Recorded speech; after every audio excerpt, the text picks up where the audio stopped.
প্রধান উপদেষ্টা ড মুহাম্মদ ইউনূসকে নিয়ে ফেসবুকে বিতর্কিত মন্তব্য করে ব্যাপক সমালোচনার জন্ম দিয়েছেন লালমনিরহাট জেলা প্রশাসনের সরকারি কমিশনার নির্বাহী ম্যাজিস্ট্রেট তাপসী তাবাসসুম মুর্মি। বিতর্কিত মন্তব্যের জেরে ওএসডির বিশেষ ভারপ্রাপ্ত কর্মকর্তা এবার সাময়িক বরখাস্ত করা হয়েছে। তাপসী তাবাসসুম মুর্মি নেত্রকোনার পূর্বধলা সদর ইউনিয়নের নসিপুর গ্রামের মো. ইসমাইল হোসেনের মেয়ে। তার বাবা ময়মনসিংহ আনন্দমোহন সরকারি কলেজ সহ বিভিন্ন সরকারি কলেজে শিক্ষকতা করতেন। বর্তমানে তিনি অবসর জীবনযাপন করছেন।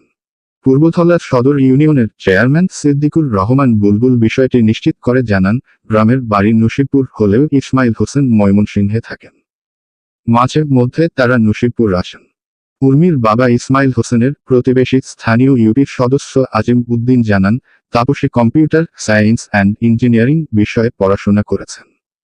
2022 সালে সরকারি চাকরিতে যোগদান করেন তিনি। 2 বোন ও 1 ভাইয়ের মধ্যে উর্মি সবার বড়। জানা গেছে, নির্বাহী ম্যাজিস্ট্রেট তাপসী তাবাসসুম মুর্মি তার ফেসবুক পোস্টে লেখেন, সাংবিধানিক ভিত্তিহীন অন্তর্বর্তী সরকারের প্রধান উপদেষ্টা বলেছেন রিসেট বাটনে পুশ করা হয়েছে। অতীত মুছে গেছে। রিসেট বাটনে ক্লিক করে দেশের সব অতীত ইতিহাস মুছে ফেলেছেন তিনি। এতই সহজ। কাউন্টডাউন শুরু হয়ে গেছে আপনার, মহাশয়। তবে কয়েক ঘন্টা পর তার ফেসবুকে ওই পোস্টটি আর দেখা যাচ্ছে না। এছাড়াও তার ফেসবুক আইডিতে ছাত্র জনতার গণ অভ্যুত্থানে ক্ষমতাচ্যুত সরকারের পক্ষে অবস্থান নিয়ে বেশ কিছু স্ট্যাটাস দিয়েছেন তিনি। আওয়ামী